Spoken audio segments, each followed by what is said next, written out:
अहिल्यानगरच्या नेवासा तालुक्यातील सौंदाळा गावानं एक आदर्शवत असा निर्णय घेतलेला आहे. तो म्हणजे गाव हे जातमुक्त केलेलं आहे. आणि या निर्णयासंदर्भात बोलण्यासाठी या विधानसभा मतदारसंघाचे आमदार विठ्ठलरावजी लंगे आपल्या सोबत आहेत. सौंदाळा गावाने एक आदर्शवत असा निर्णय घेतलाय. काय आहे पहिल्यांदा प्रतिक्रिया संदर्भात? खरं तर निश्चितच संपूर्ण राज्याला आणि भारत देशाला आदर्श वाटावा असा निर्णय आमच्या सौंदाळा गावातील सरपंच, त्यांचे सर्व सहकारी आणि ग्रामस्थांनी ठराव करून तो निर्णय घेतलेला आहे. त्याचं तर अतिशय आपण सर्वांनी स्वागत केलं पाहिजे. या निर्णयाबरोबरच सौंदळा गावाने जे आहेत इतरही निर्णय घेतले, जसं की जे आहेत शिवी जर दिली गावामध्ये तर 500 रुपये दंड केला जातो. मुलींसाठी मोफत हे जे आहेत शिक्षण ते दिलेलं आहे. हुंडा जर कोणी घेतलं तर ते कळवा आणि 5,000 रुपये मिळवा, अशा वेगवेगळ्या योजना आहेत. इतर गावांना काय नेमका संदेश द्याल, काय एकंदरीत सांगा? खरं तर जो पहिला हा निर्णय जातमुक्त गाव हा निर्णय घेतला, याचं खरं तर खूप अभिनंदन संपूर्ण राज्यामध्ये आणि राज्याच्या बाहेर देखील होत आहे. आणि सौंदाळा गाव आणि तिथले सरपंच हे सातत्यानं वेगवेगळे उपक्रम त्या गावामध्ये राबवत असतात. आपण सांगितल्याप्रमाणे अनेक उपक्रम त्यांनी राबवले, महिलांसाठी राबवले, सर्वसामान्य माणसासाठी राबवले आणि एक समाजाला त्या ठिकाणी वेगळी दिशा देण्याचं काम या तरुण सरपंचांनी आणि त्यांच्या सर्व सहकार्याने घेतलेलं आहे. त्यामध्ये मला वाटतं जातमुक्त गाव आणि गावामध्ये रोज संध्याकाळी आपलं राष्ट्रगीत रोज सकाळी 10 वाजता त्यांनी निर्णय घेतला.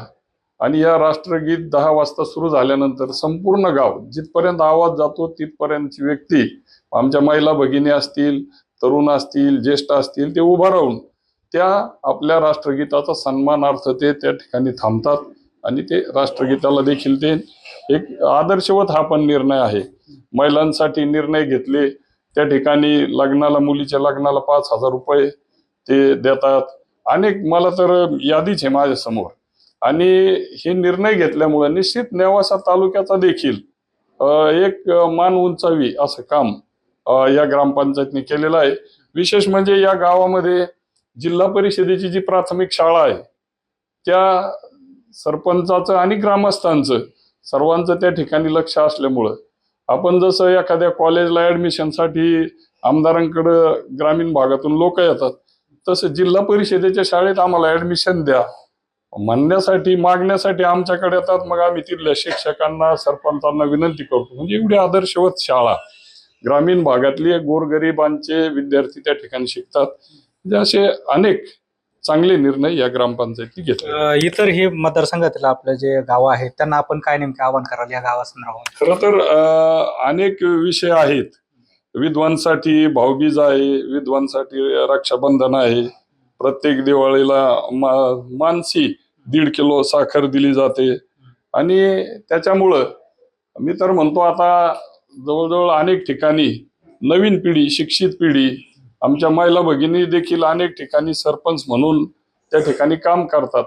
तर निश्चित या सर्वांनी, तालुक्यातले जे नवीन सरपंच आहेत, बाकीची मंडळ आहे, यांनी देखील अशा चांगल्या उपक्रमांचं त्या ठिकाणी एक आदर्श घेऊन आपण देखील त्यांचा त्या ठिकाणी आदर्श घ्यावा आणि आपण असे वेगवेगळे उपक्रम जेणेकरून समाजामध्ये आपल्या गावाची नाव देखील त्या ठिकाणी उंचवेल. आपल्या ग्रामीण भागात ज्या जुन्या रूढी परंपरा आहे त्याला निश्चितपणानं जातमुक्त गाव याच्या माध्यमातून फाटा मिळणार आहे.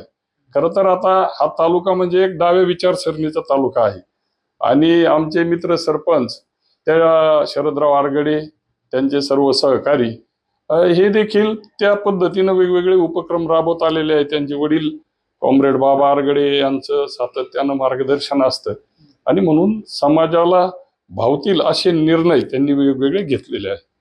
एकूणच जर बघितलं तर मतदारसंघातील इतरही गावांनी किंवा केवळ मतदारसंघातीलच नाही तर राज्यातील गावांनी देखील हा उपक्रम जो आहे तर तो आपल्या गावामध्ये राबवावा असं आवाहन जे आहे आमदार विठ्ठलराव लंगे यांनी देखील केलंय. कॅमेरा पर्सन प्रसाद, सुनील भुंगळे, एबीपी माझा, अहिल्यानगर. एबीपी माझा, उघडा डोळे बघा नीट.